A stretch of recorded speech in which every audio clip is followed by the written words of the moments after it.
Why is the Prime Minister and Amit Shah so keen on choosing exactly who the election commissioner is going to be?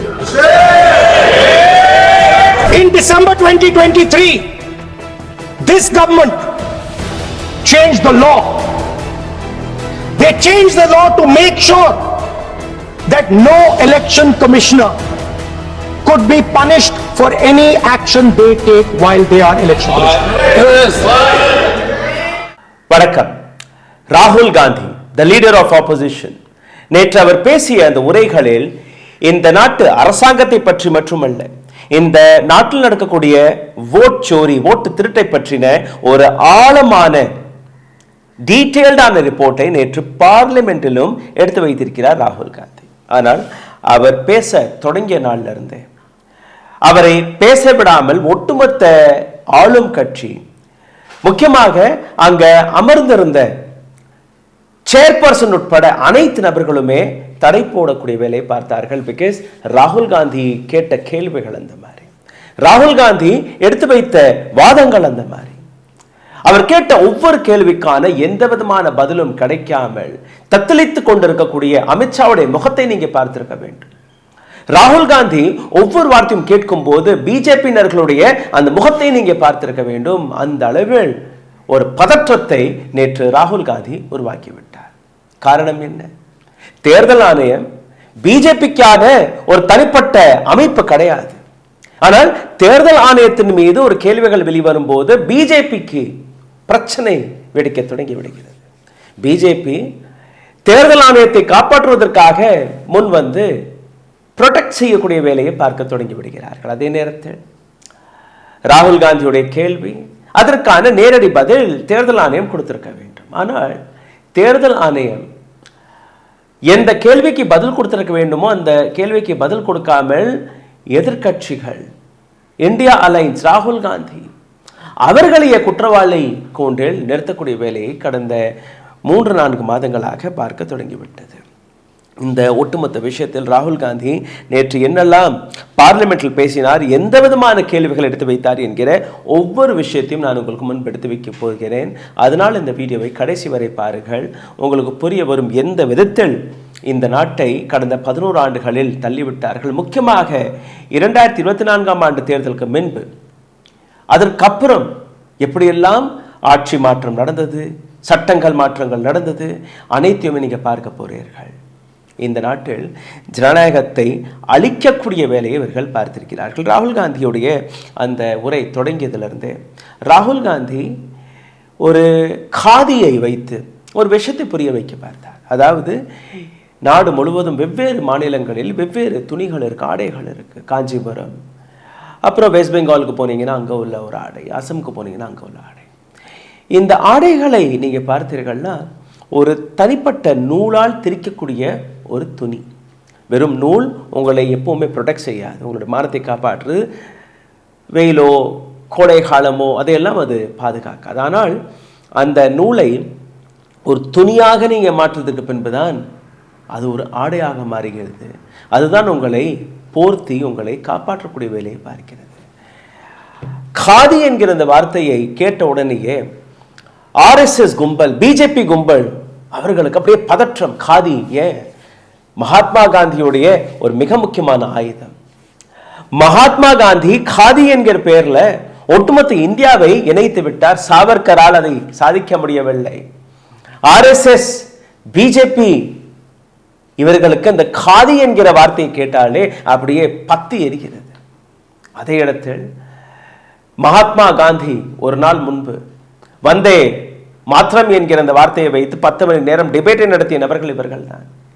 அதே வந்தே மாத்திரம் என்கிற வார்த்தைக்கான இன்னொரு அர்த்தத்தையும் ராகுல் காந்தி எடுத்து வைத்தார். எப்படி? ராகுல் காந்தி மகாத்மா காந்தி அவர்களை பேசும்போது, மகாத்மா காந்தியை சுட்டுக் கொன்ற நபர்களை பற்றியும் பேசும்போது அவர்களுக்கு அதற்கான பதில் கொடுக்க முடியவில்லை. ஏன்னா பார்லிமெண்ட்ல இது எல்லாமே நடக்கிறது. பார்லிமெண்டில் எப்படி இதையெல்லாம் தவிர்க்க முடியும் என்கிறது விஷயம். இந்த வீடியோவில் உங்களை கூட்டிச் செல்வதற்கு முன்பு ஒரு சிறிய கோரிக்கை. எங்களுடைய சேனலை மிகப்பெரிய அளவில் முடக்கக்கூடிய வேலையை பார்த்து வருகிறார்கள். இதிலிருந்து மீட்டெடுப்பதற்காக உங்களுடைய உதவி தேவைப்படுகிறது. நீங்கள் செய்ய வேண்டிய சாதாரணமான விஷயங்கள், லைக், ஷேர், சப்ஸ்கிரைப் பட்டனை தட்ட மறக்காதீர்கள். இதை தாண்டி இந்த சப்ஜெக்டை பற்றின உங்களுடைய கேள்விகள், கருத்துக்களை கீழே கமெண்ட் பாக்ஸில் எழுதினால் மட்டும்தான் இந்த வீடியோவுடைய அல்காரிதத்தை, யூடியூபோடைய அல்காரிதத்தை உடைக்க முடியும். இந்த வீடியோ ஏராளமான நபர்களிடம் போய் சேரும்.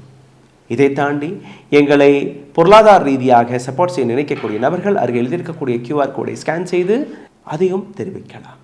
உடல் வலிமையை உறுதி செய்யும் சிலாஜித், கவனத்தை மேம்படுத்தும் அஸ்வகந்தா மற்றும் உயிர் சக்தியை பெருக செய்யும் சஃபேடு முஸ்லி போன்ற இமயமலையின் மூலிகை பொருட்களை கொண்டு வந்து மிஸ்டர் பர்ஃபெக்ட் உருவாக்கப்பட்டுள்ளது. ஒவ்வொரு முறை உட்கொள்ளும் போதும் உடல் சக்தி, வலிமை மற்றும் மன வலிமை உறுதி செய்யப்படுகிறது. மா நேச்சுரல்ஸ் மூலம் மகிழ்ச்சியான தலைமுறைகள் உருவாகிறது. இப்போது மிஸ்டர் பர்ஃபெக்ட்டுடன் உங்கள் தலைமுறையும் வலிமையாகட்டும். எங்கள் வெப்சைட்டில் இருந்து உடனே ஆர்டர் செய்யுங்கள். வாட்ஸ்அப் எண்ணிலும் தொடர்பு கொள்ளலாம்.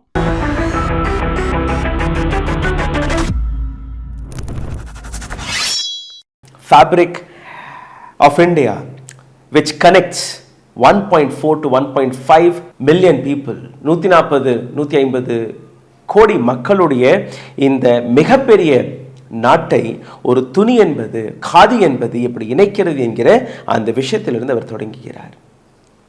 எந்த HAL, BHEL, ONGC, தேஜஸ், சந்திரயான் இது போன்ற விஷயங்களை நீங்கள் எடுத்து வைக்கிறீர்களோ, இந்த அனைத்துமே நரேந்திர மோடி அரசாங்கம் கொண்டு வந்தது கிடையாது. அனைத்துமே கடந்த 75 ஆண்டுகளில், முக்கியமாக முதல் 50 ஆண்டுகளில் கொண்டு வரப்பட்ட ஒவ்வொரு அமைப்பும். அதை பற்றி இன்னைக்கு நீங்க பேசிக் கொண்டிருக்கிறீர்கள். RSS உடைய ஐடியாலஜி வர்சஸ் மகாத்மா காந்தியுடைய விஷன். இந்த போராட்டத்தில் RSS ஒட்டுமொத்த ஃபண்டமெண்டல் இன்ஸ்டிடியூஷன்ஸ்களை, ஒட்டுமொத்த கான்ஸ்டிடியூஷன் இன்ஸ்டிடியூஷன்களை எப்படி தன் கைவசப்படுத்தியது என்று ஏராளமான விஷயங்களை அவர் எடுத்து வைக்கிறார். தொடக்கத்தில் ஒரு ப்ரோமோவை நீங்கள் பார்த்திருப்பீர்கள். அந்த ப்ரோமோவிற்கான அர்த்தத்தையும் நான் உங்களுக்கு எடுத்து காட்டுகிறேன். Mahatma Gandhi was assassinated by Nathuram Godse on 30th January 1948. Mahatma காந்தியை சுட்டு கொன்ற நாளை எடுத்து வைக்கும்போது அப்படியே பிஜேபி சார்ந்த நபர்கள் அந்த சபையை நடத்த விடாமல் அங்கே கோஷம் போட்ட அந்த வீடியோவை நீங்க பார்க்க வேண்டும். எந்த அளவில் ராகுல் Gandhi is not talking about what we are supposed to talk. ராகுல் காந்தி வேறொரு வந்தே மாத்திரத்தை பத்தி 10 மணி நேரம் நீங்க பேசலாம். ஆனால் மகாத்மா காந்தியுடைய அசாசினேஷனை பற்றி ஒரு வார்த்தை கூட யாருமே பேசக்கூடாது. எந்த விதமான நியாயம் என்று எனக்கு தெரியவில்லை. Anyways, coming back to the main points of what Rahul Gandhi had spoken yesterday in the parliament. Institutions were captured. இந்த நாட்டில் இருக்கக்கூடிய இன்ஸ்டிடியூஷன்ஸ்களை மகாத்மா காந்தியுடைய அசாசினேஷன் செய்த நபர்கள், அதாவது RSS, ஒவ்வொரு இன்ஸ்டிடியூட்டையுமே கைவசப்படுத்தக்கூடிய வேலையை பார்த்து வருகிறது. ராகுல் காந்தி என்ன பேசினார் அதை முதலில் கேட்டு விடுங்கள். இதற்கு பின்னாடி இருக்கக்கூடிய அர்த்தத்தை நான் உங்களுக்கு புரிய வைக்கிறேன், பாருங்கள். The project of the RSS was to capture the institutional framework of the country, and I said how the education system has been captured. Vice chancellor after vice chancellor after vice chancellor is placed not on merit, not on capability, not on scientific temper, but on the fact that he belongs to a particular organization. Education இன்ஸ்டிடியூஷன்ஸ்கள், இந்த நாட்டில் இருக்கக்கூடிய அனைத்து யூனிவர்சிட்டிகள், அதில் ஒவ்வொரு wise சான்சலர்ஸையுமே ஒவ்வொன்றாக மாற்றக்கூடிய வேலையை பார்த்தார்கள். இந்த வைஸ் சான்சலர்ஸ்களை அவர்களுடைய படிப்பிற்காக, அவர்களுடைய திறமைக்காக அல்ல அவர்கள் படைத்த சாதனைக்காக, எஜுகேஷன் ஃபீல்டில் அவர்கள் செய்த விஷயங்களுக்காக மாற்றினார்களா? கிடையாது. அவர்கள் மாற்றப்பட்டதற்கான காரணம் ये हमारे लोग हैं, ये अपना आदमी है, என்னுடைய ஆட்கள். RSS சார்ந்த நபர்களை ஒவ்வொன்றாக ஒவ்வொரு எஜுகேஷன் இன்ஸ்டிடியூஷனிலுமே திணிக்கக்கூடிய வேலையை இவர்கள் பார்த்திருக்கிறார்கள். இன்னைக்கு தேதியில் இந்த நாட்டுக்கக்கூடிய எந்த யூனிவர்சிட்டியிலுமே RSS தவிர, பிஜேபி தவிர வேற எந்த நபருமே அந்த இடத்தில் வைஸ் சான்சலர் பதவியில் கிடையாது. அப்போ ஒட்டுமொத்த எஜுகேஷன் இன்ஸ்டிடியூஷன்ஸ்களையே கைவசப்படுத்தி விட்டார்கள். IIT எடுத்துக்கொள்ளுங்கள், IIM எடுத்துக்கொள்ளுங்கள், டெல்லி யூனிவர்சிட்டி எடுத்துக்கொள்ளுங்கள், அல்ல எந்த இடத்தை எடுத்துக்கினாலும் அந்த இடத்தில் இருக்கக்கூடிய நபர் யாருன்னா RSS சார்ந்த நபர். Education is gone. ராகுல் காந்தியுடைய அடுத்த அலிகேஷன், இது அலிகேஷன் கிடையாது, உண்மை இதுதான். பக்தர்கள், சங்கிகள், பிஜேபி சார்ந்த நபர்கள், ஆர்எஸ்எஸ் சார்ந்த நபர்கள் இந்த உண்மையை மக்களிடம் சேரவிட மாட்டேங்கிறார்கள். மக்களிடம் இந்த பொய்கள் எந்த அளவில் பரப்பப்படுகிறது நீங்க பார்த்தீர்கள்னா, அவர்களுடைய வாட்ஸ்அப் வழியாக, சோசியல் மீடியா வழியாக இவர்கள் திணிக்கக்கூடிய விஷயத்தை திணித்து ஒட்டுமொத்த இன்ஸ்டிடியூஷன்கள் மீதே ஒரு மிகப்பெரிய கட்டுப்பாட்டை கொண்டு வந்து விட்டார்கள். ராகுல் காந்தியுடைய அடுத்த அலிகேஷனையும் கேட்டுவிடுங்கள். Of the intelligence agencies, we have the Home Minister sitting here, the capture of the CBI, of the ED, of the Income Tax Department. And the systematic placement of bureaucrats who favor their ideology and attack the opposition and anybody who chooses to oppose the RSS. That is the second institutional capture. ED, CBI, IT இது போன்ற இன்ஸ்டிடியூஷன்ஸ்களை எதிர்க்கட்சிகள் மீது AV விட்டு, எதிர்க்கட்சி தலைவர்கள் மீது AV விட்டு, இன்னைக்கு either you can be with BJP or நீங்க சிறைக்கு செல்லலாம். அரவிந்த் கெஜ்ரிவால் என்ன ஆனது? ஹேமந்த் சோரேன் என்ன ஆனது? இன்னும் சொல்ல போனால் ஏராளமான ஸ்கேம்ஸ்டர்ஸ். ஹேமந்த் பிஸ்வ சர்மா காங்கிரஸ்ல இருந்தார், மிகப்பெரிய ஊழல்வாதி. இன்னைக்கு பிஜேபியில் வந்த உடனே இன்னைக்கு அசாமின் சீஃப் மினிஸ்டர். அஜித் பவார் 70,000 கோடி ரூபாய்க்கான ஒரு மிகப்பெரிய ஸ்கேம் செய்த ஒரு நபர். சரத் பவார் டீமில் இருந்த நபர் இப்போ பிஜேபியில் மாறிய உடனே இன்னைக்கு மகாராஷ்டிராவின் டெபுட்டி சீஃப் மினிஸ்டர். இது போன்ற ஒரு பட்டியலை நீங்க அடுக்கலாம். அதாவது சிபிஐ, இடி, ஐடிஐ வைத்து இந்த ஒட்டுமொத்த இன்ஸ்டிடியூஷன்ஸ்களை கண்ட்ரோலில் கொண்டு வந்த நபர்கள் இவர்கள் தான். அடுத்த அலிகேஷன் எலெக்ஷன் கமிஷன். அதை பற்றி ராகுல் காந்தி என்ன கூறினார், அதையும் நீங்க கேட்டு விடுங்கள். The third capture of the institution that directly controls the election system of our country, the election commission. ஒட்டுமொத்த தேர்தல் ஆணையத்தை, தேர்தல் ஆணையத்தை மட்டுமல்ல தேர்தல் ஆணையர்களையுமே தன் கைவசப்படுத்திய பிஜேபி எந்த அளவில் இந்த நாட்டு டெமோக்ரஸியை இதற்கு மேல் காப்பாற்ற முடியும் என்கிற அந்த விஷயத்தை எடுத்து வைக்கும் போது, இதை பற்றி பேசிக் கொண்டிருக்கும் போது அவர் எடுத்து வைத்த 3 மிக முக்கியமான கேள்விகள் எந்த அளவில் ஒட்டுமொத்த டெமோக்ரஸியை இவர்கள் அழித்து விட்டார்கள் என்கிற அந்த விஷயம். முதல் கேள்வி, why was Chief Justice of India was removed from the selection panel of Election Commission? ராகுல் காந்தி என்ன பேசினார், அதை பற்றி நான் உங்களுக்கு எடுத்து காட்டுவதற்கு முன் இந்த கேள்வியை நீங்க புரிந்து கொள்ளுங்கள். இதற்கு முன்னாடி நீங்க பார்த்தீர்கள்னா, எலெக்ஷன் கமிஷனரை தேர்வு செய்வதற்காக chief justice of India, leader of opposition and prime minister, இந்த 3 பேர் இருந்தார்கள். 3 பேருக்கும் 3 ஓட். பட் ஒரு புதிய சட்டத்தை கொண்டு வந்து நரேந்திர மோடி, அமித்ஷா, அதே இடத்தில் ராகுல் காந்தி. அப்ப நரேந்திர மோடி, அமித்ஷா ஒரு நபருக்கு ஓட்டு போடுவார்கள். ராகுல் காந்தி ஓட்டு போட்டால் என்ன, போடாமல் போனால் என்ன? எதற்காக இந்த சட்டத்தை கொண்டு வந்தீர்கள்? எதற்காக இந்த வேலையை நீங்க பார்த்தீர்கள்னா, அப்னா ஆத்மி பிட்டானா ஹை, என்னுடைய ஆளை அங்க அமர வைக்க வேண்டும். இது முதல் கேள்வி. ராகுல் காந்தி என்ன பேசினார், அதையும் நீங்க கேட்டுவிடுங்கள். Why is it that the CJI was removed from the selection panel of the election commissioner? What motivation could there be to remove the CJI? Do we not believe in the CJI? Of course we believe in the CJI. Why is he not in that room? I sit in that room. It is so-called a democratic decision. On one side, Prime Minister Narendra Modi and Mr. Amit Shah. On the other side, the leader of the opposition. I have no voice in that room. What they decide. ராகுல் காந்தி கேட்ட இரண்டாவது கேள்வி, why did the government in December 2023 granted a complete legal immunity to election commissioners? Second question, and even more devastating question. No Prime Minister has done this in the history of India. In December 2023, this government changed the law. They changed the law to make sure that no election commissioner could be punished for any action they take while they are election commissioner. Yes. Immunity. Why would the Prime Minister and Home Minister give this gift of immunity to the election commissioner? Why would they need to give this tremendous gift that no prime minister has given ever before to the election commissioner? ஒருத்தர் திருடனால் அந்த திருடரை காப்பாற்றக்கூடிய வேலையை யார் பார்ப்பார்கள்? அந்த திருடரை காப்பாற்றுவது மட்டுமல்ல, அந்த திருடர் மீது எந்த விதமான வழக்கும் பாயக்கூடாது என்று பார்க்கக்கூடிய நபர்கள் யார்? அந்த திருட்டுத்தனத்தால், அந்த திருட்டால் லாபம் அடைந்த நபர்கள். இங்கே அதுதான் நடந்திருக்கிறது. 2023ஆம் ஆண்டு நரேந்திர மோடியின் அரசாங்கம் ஒரு புதிய சட்டத்தை கொண்டு வருகிறது. இந்த சட்டம் வழியாக நீங்க பார்த்தீர்கள்னா தேர்தல் ஆணையர்கள் மீது எந்த விதமான எஃப்ஐஆரும் போடக்கூடாது. அவர்கள் ரிட்டையர் ஆனதுக்கு அப்புறம் கூட போடக்கூடாது.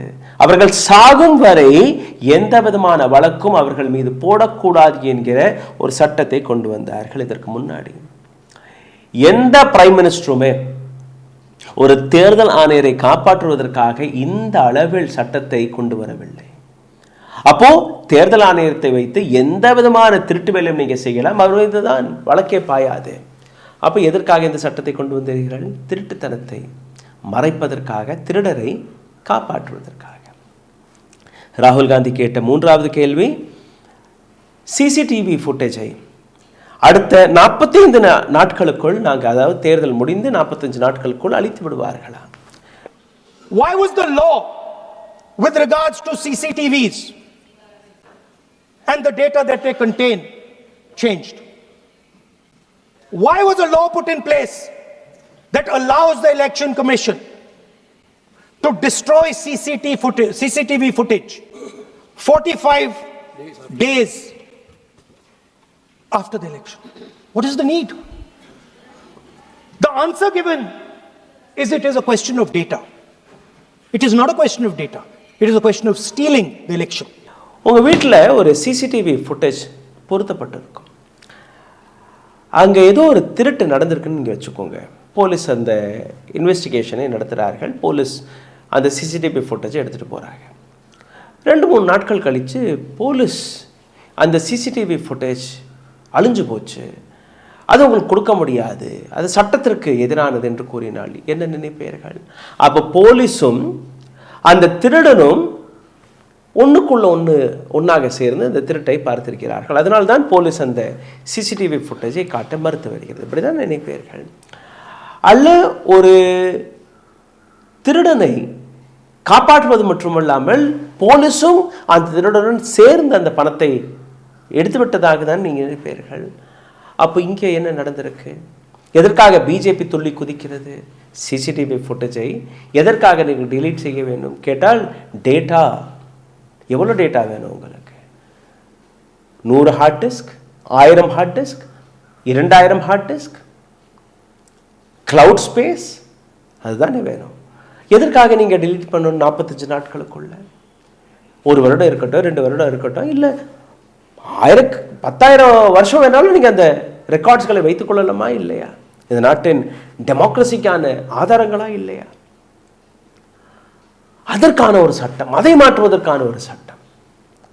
This is what Narendra Modi's government had done and this is what Rahul Gandhi was speaking. சரி, ராகுல் காந்தி அடுத்தபடியாக தேர்தல் ஆணையத்தில் நடக்கக்கூடிய இந்த ஓட்டு திருட்டுக்களை பற்றி பேசும்போது அவர் எடுத்து வைத்த ஒரு சில விஷயங்கள், பிரேசில் நாட்டை சார்ந்த ஒரு மாடல், அந்த மாடலுடைய ஃபோட்டோ 22 இடங்களில் ஹரியானா தேர்தலில் வந்ததை, அதை எடுத்த உடனே அங்கிருந்து ஒரு கூச்சல் சத்தம் வருகிறது. இன்னொன்று, ஒரே பெண்ணுடைய ஃபோட்டோஸ் 200 இடங்களில் ஹரியானா தேர்தலில் வந்தது, அதை எடுத்து வைத்த உடனே அடுத்த ஒரு கூச்சல் சத்தம். பீகார் எஸ்ஐஆரில் கிளீனப் என்கிற பேரில் 1.2 lakh டூப்ளிகேட் ஓட்டர்ஸ், அதாவது எஸ்ஐஆரை நடத்தியதே ஓட்டு பட்டியலை சீர்திருத்தம் செய்வோம் என்று, எந்த விதமான தவறும் நடக்கக்கூடாது என்று. அதே பட்டியலில் நீங்க பார்த்தீர்கள்னா 1.2 lakh டூப்ளிகேட் ஓட்டர்ஸ் எப்படி வந்தார்கள்? அதை பற்றி நீங்க எந்த விதமான விளக்கத்தையும் எதற்காக கொடுக்கவில்லை என்கிற ஏராளமான கேள்விகள். அப்போ நீங்க ஓட் டிலீஷன் செய்தீர்களா, இல்லை ஓட்டு திருட்டை நடத்தினீர்களா? டூப்ளிகேட் ஓட்டர்ஸ் ஆர் 1.2 lakh இன் பீகார். இதே போன்று கர்நாடகா, மகாராஷ்டிரா, மத்திய பிரதேஷ், உத்தரப்பிரதேஷ், இங்கேயும் டூப்ளிகேட் ஓட்டர்ஸ் நடந்ததை அவர் எடுத்துக்காட்டிய போது, எப்படி த சேர்பர்சன் ஆஃப் லோக்சபா, ஓம் பிர்லா அவர்கள் ராகுல் காந்தியை மிரட்டினார்.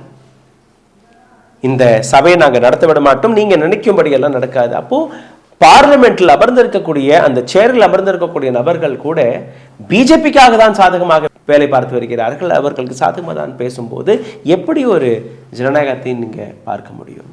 அவர் பேசிய விதத்தை நீங்களே பார்த்து விடுங்கள். Please. No. 22 times this lady appears. एक मिनट प्लीज एक मिनट. आप नेता प्रतिपक्ष है, मैं इस तरीके से सदन की कार्रवाई नहीं चलने दूंगा. ये सदन है, सदन की गरिमा को बनाए रखें. आप सदन की गरिमा से बोलेंगे तो ठीक नहीं, जैसे सदन नहीं चलेगा. नो, गलत तरीका है आपका, नहीं होगा. आप ले रहिए, नहीं माननीय प्रतिपक्ष के नेता, आप पहले अपने सदस्यों को समझाइए. नहीं चलेगा, नहीं, ठीक नहीं है. नो, नहीं, बिल्कुल नहीं चलेगा. சரி, இதற்கெல்லாம் சொல்யூஷன் என்ன? அதையும் ராகுல் காந்தி எடுத்து வைக்கிறார். அந்த சொல்யூஷனை நீங்க கேட்டீர்கள்னா, share the machine readable voters list to all parties 1 month before the election. தேர்தல் நடப்பதற்கு முன்பு political பார்ட்டிஸ்களுக்கு, DMK, TMC, Congress, Aam Aadmi கட்சி, இது போன்ற பொலிட்டிக்கல் பார்ட்டிஸ்களுக்கு தேர்தல் வர ஒரு மாதத்திற்கு முன்பு machine readable final list of voter லிஸ்ட்டை நீங்கள் கொடுத்து விடுங்கள்.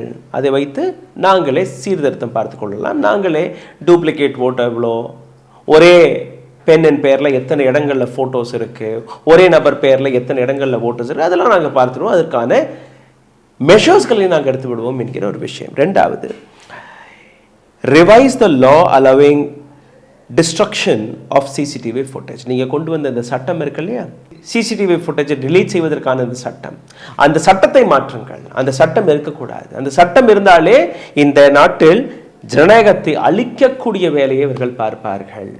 அதை டெலீட் செய்யுங்கள். அடுத்தபடியாக மிக முக்கியமான விஷயத்தை ராகுல் காந்தி எடுத்து வைத்திருக்கிறார். அவர் பேசியதை நீங்க கேளுங்கள். அதுக்கப்புறம் அவர் பேசியதற்கான அர்த்தத்தை, ஆழமான அர்த்தத்தை நான் உங்களுக்கு புரிய வைக்கிறேன், கேளுங்கள். Not difficult. While you're doing that, also tell us what is the architecture of the EVM. Give us access to the EVM. Let our experts go and see what is inside the EVM. Till today, we have not had access to the EVM. We are not shown the architecture of the EVM. We're not physically allowed to go and see an EVM. Give us the architecture. Give us access to the EVM. EVM உடைய architecture என்ன? EVM குள்ள என்ன இருக்கு? EVM குள்ள எந்த விதமான software இருக்கு? எந்த விதமான சிப் இருக்கு? எப்படி அந்த EVM பயன்பட்டு வருகிறது என்கிற எந்த விதமான விஷயமும் எங்களுக்கு தெரியாது. எங்களை EVMக்கு அருகே கூட வரவிட மாட்டேங்கிறார்கள்.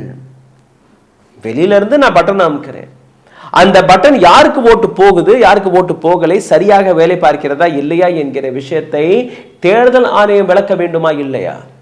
அப்ப தேர்தல் ஆணையம் எதற்காக அந்த விஷயங்களை மூடி மறைக்கக்கூடிய வேலையை பார்த்து வருகிறது?